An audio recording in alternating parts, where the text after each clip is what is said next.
A few months ago, I made a video discussing the potential negative ramifications that GTA 6 could have on the broader gaming industry.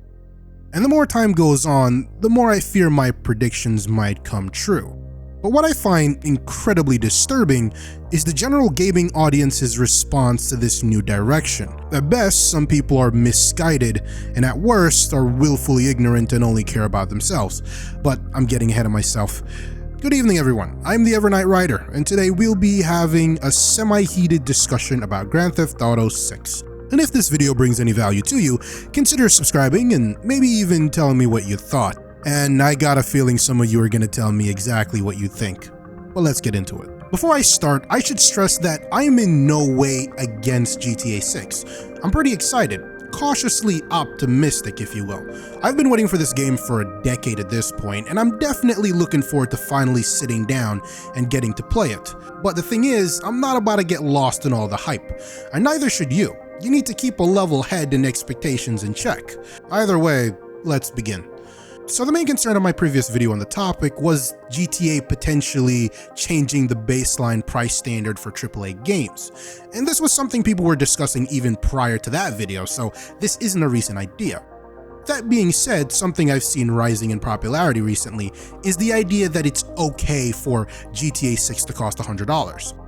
Now, that makes sense coming from corpos and different investment firms who are actively investing in Take-Two Interactive and want to fill their pockets. But imagine my surprise seeing this exact sentiment echoing from the consumers. On one hand, I kinda get it. People are hyped. And based on Rockstar's track record, GTA 6 promises to be one of the greatest video games ever, fingers crossed. You know, I find it interesting that we've collectively agreed that it's okay to assume a game is gonna be really good, but for some reason assuming that it'll be bad gets you weird looks. I mean, it's not like I'm not hyped for GTA 6, I am. I hope it's good. Thing is, I've been burnt before, but I digress. People, including myself, are very excited, and some people are so excited that they just want to play the game, and nothing is gonna get in their way. There is no price they're not willing to pay, which is really dangerous. A lot of people's brains have turned off in this discourse as critical thinking quietly left the chat. So on one hand, I kinda get it, but on the other, GTA 6 costing $100 is an overall net negative for everyone except the execs at Take-Two Interactive. It'll likely be inconsequential for the actual developers, as I doubt they're gonna be getting any pay raises, and it means gaming across the board will become more expensive. But let's use critical thinking to analyze all the arguments people have presented to defend a possible $100 price tag for the base copy of Grand Theft Auto 6. Now, before I go any further, I must note that this is pure unhinged speculation. We've got no news about a potential retail price for GTA 6 as of the making of this video. There has been no official information to suggest that GTA 6 will cost $100. A matter of fact, in my incredibly unprofessional opinion, I'd say it's more unlikely than likely, for now at least. It's due to this uncertainty and the discourse surrounding this potentiality why we'll be talking about it today. So let's start seeing some of these points. The average gamer spends hundreds of dollars a year on video games and microtransactions, yet they somehow have a problem spending $100 on what could be one of the greatest video games ever made. Now, in a sense, this is true. The average American gamer spends $76 a month or $912 a year on video games, at least according to this one survey by a bunch of nerds I don't even know back in 2022. Now, I'm sure some of you are probably seeing the problem here. This number is an average, and assuming it's a mean average, which it likely is, it's not telling the full story. Now, not to take you guys back to math class, but as an example, if I have a group of 10 people and I give 9 of them $10 and the last person $10,000, what do you think the average amount I gave each person is? The average would be $1,009. Now, would you say that reflected reality? Well, technically it did, mathematically at least. But if I told you that the average I gave each person was $1,009 when one guy got 10,000 and 9 of them only got 10, then you'd probably say I'm being a little deceptive. And that's my point. Mean averages don't do a very good job at reflecting extremes. We all know how this stuff works. In a lot of cases, especially with video games, the average person isn't really spending that much, but then there are those guys who spend way too much and pull the average way up. Even if we assume that that was a median average, the number is only reflecting Americans. And whilst the United States is one of, if not the largest video game market in the world, there are other people in the world who have significantly less money to spend on video games per year. And when you take into account exchange rates, most people are just not in a position where they can just start spending $100 for video games without taking a severe financial hit.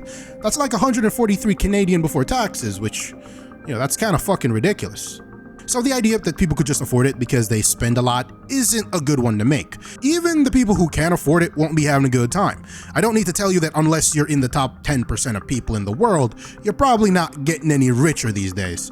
All that being said, whilst I have been seeing quite a few people make this argument, I'd say it's still in the minority.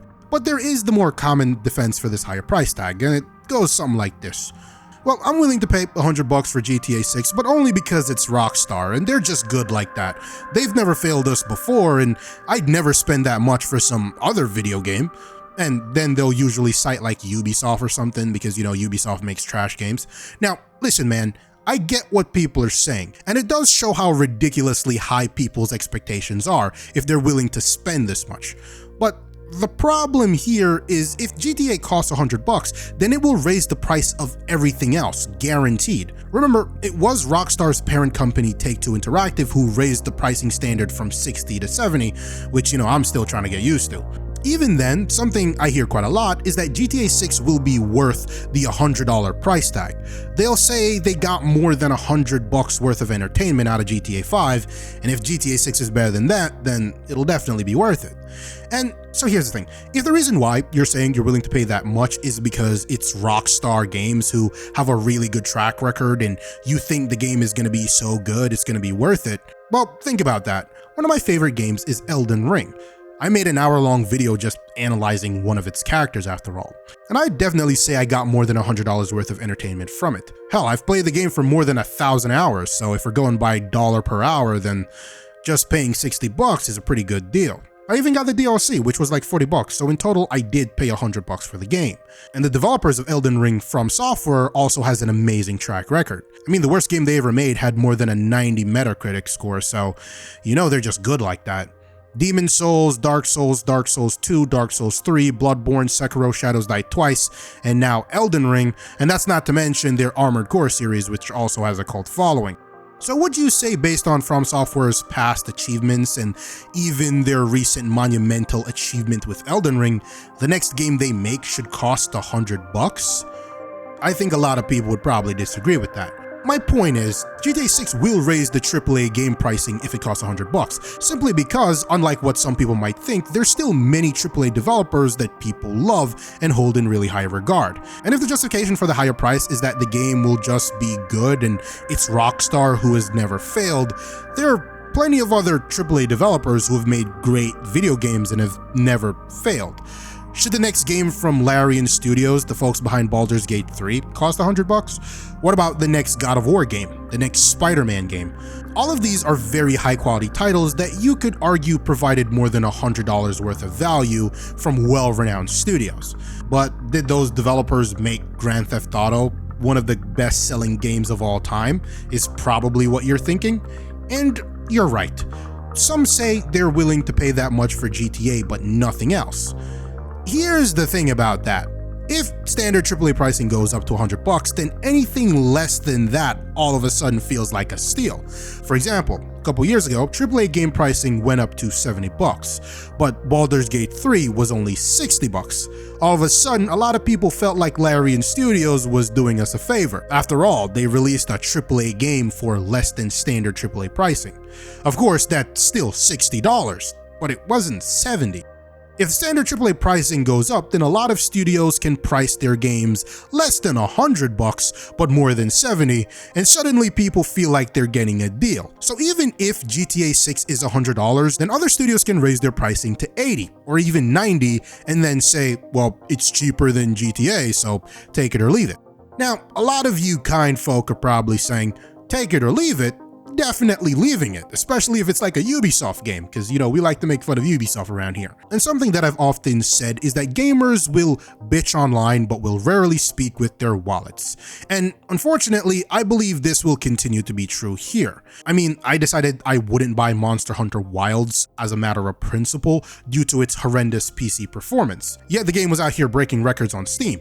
Seems people didn't share my view. So while yeah, you and I can sit here and say we'd never spend that much, what about the broader gaming audience? Would they block their wallets as well? Potentially, maybe triple digits would be enough to tip people over the edge. Or would consumers just eat the cost? Now, I did say the average person doesn't really spend as much as you might think, but the question becomes, how much are they willing to pay? If they're willing to pay $100 for GTA 6, then who knows? Maybe they wouldn't pay $100 for anything else, but maybe they'll pay $80 or $90. And if AAA pricing goes up, then like I said before, everything else goes up. DLC pricing might go up from $30 to $40 to $50 to $60. AA games and even indie games will likely go up in price as well. And while you might be willing and able to pay more, even if the majority of people can eat the cost so these corpos can make more money, there will inevitably be people who get priced out, and video games will be too expensive of an hobby for people to have. All of a sudden, being able to afford a AAA game becomes a fucking luxury, a status symbol. People like myself can only afford the cheaper AA and indie games. And then, well, a crash in the market will be inevitable. There's also the idea that I've seen floating around that if video games cost more, then studios wouldn't need to add microtransactions into games. They would be of a higher quality with more polish, less bugs, and better optimization. I think the way this argument generally goes is that I'd pay more for high-quality AAA games with no battle passes or microtransactions and come polished and well-optimized out the box. This idea again would price a lot of people out of games. It's also very unlikely that microtransactions would disappear. Even if games do go up in price, they'll still be selling that stuff guaranteed. This sentiment though really puts on display how low people's standards are these days, to the point where they're willing to pay more for what we should rightfully be getting right now. People are willing to pay more for what should be the current standard. That's why it pisses me off to see a game like Monster Hunter Wilds do so well, despite how horrible its launch was from a performance standpoint. And it's just reinforcing to the suits that they don't need to optimize games. Gamers will bitch about it and then a few days just buy it anyways. It's sad, really. Now, this has been a lengthy discussion, but one of the main problems with people displaying acceptance of this potential Grand Theft Auto 6 price tag is the reality that the more accepting you are, the more likely it is to happen. Now, I truly believe that even the people saying that they're willing to pay more don't want the game to cost $100. In a perfect world for everyone, GTA 6 would just be another $70 game. But what about Rockstar? Would they actually do this?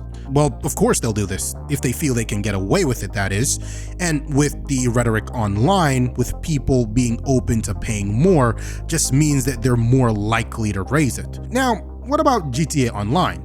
Wouldn't it be in Rockstar's best interest to get as many people playing so that they can eventually buy digital currency in their online game mode?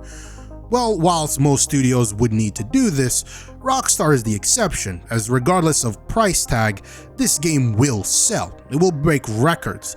And if they need, they could just lower the price tag later on. Another possibility is that they'll do advanced access, where people could pay more for some type of deluxe edition and play the game early. Would you not pay extra to play Grand Theft Auto 6 early? I for one would prefer this over them raising the price tag across the board. Another idea I had was that they would sell the single player and online separately. Maybe the deluxe edition where you could play the game early will come with GTA Online, but you could buy the single player by itself just for $70. I'd say this is unlikely, but never say never, I guess. With that potential price tag, it does bring to question future DLC. While it would be nice to have single-player DLC, I doubt we'll see any. Any future content will likely only be available online, but I'm still holding out hope that we might see something for single-player. It's more likely that we will see some map expansions. This naturally brings the question if said map expansion would be available offline. I doubt it, as Rockstar could use said map expansion as a means of getting people to play online who wouldn't have otherwise. Maybe it's a timed exclusive thing where map expansions would come to single player but only after a certain amount of time of being exclusive to online.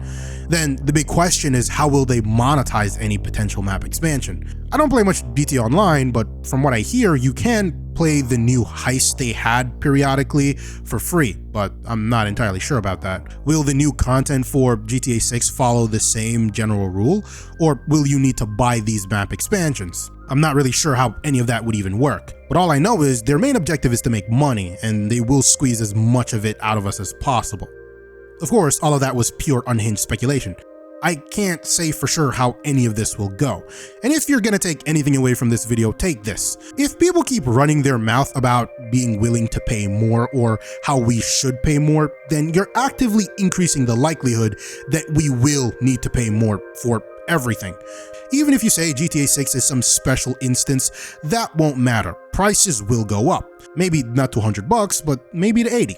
Either way, video games will become a luxury not everyone can afford. And I hate that idea.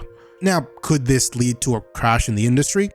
Very possibly so. Video games are ridiculously expensive to make, especially in the West where the cost of living is so high in the cities where these games are generally being made.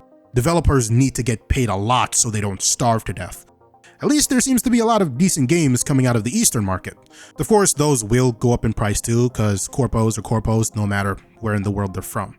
Anyways, if this video brought any value to you and you're willing, consider subscribing and maybe telling me what you thought. Love or hate. I'm the Evernight Rider, and have a beautiful night.